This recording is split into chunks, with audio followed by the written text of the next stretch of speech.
The day had ended, not with a bang, but with a gradual, gentle surrender of light. The caravan had stopped. Far from the distant clamor of Samarkand and the hurried markets of Bukhara, they had found a place of profound stillness. The vast desert, which had shimmered with oppressive heat just hours before, now lay cool and calm under a sky that was turning a soft, bruised purple.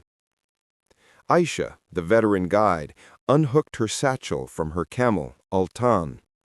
The large beast, known for its endurance, let out a deep, satisfied sigh before kneeling into the sand. Aisha felt a sense of peace settled over her. She knew the rhythm of this journey intimately.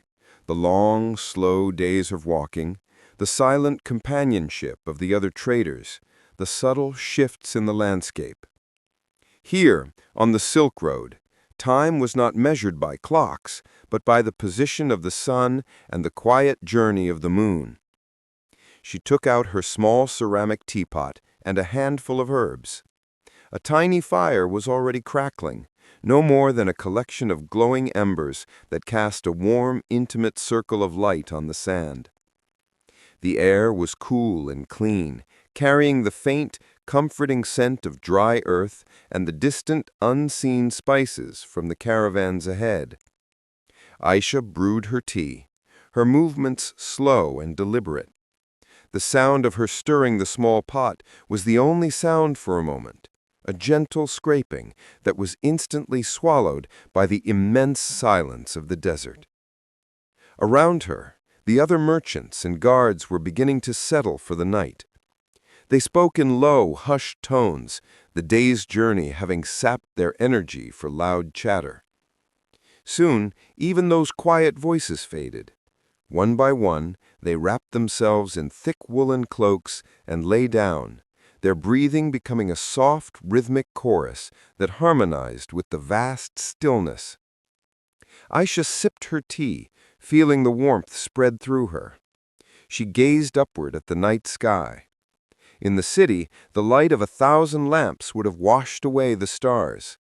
But here, the sky was an astonishing tapestry of uncountable diamonds on black velvet. They were not just points of light. They seemed to hang so close, so brightly, as if she could reach out and pluck them. She thought of the countless travelers who had gazed at these very stars over centuries, the Roman merchants, the Chinese envoys, the Persian poets. This was not a road of noise and haste. It was a path of whispers and shared, quiet moments. She thought about the cargo they carried, not just silk and spices, but stories.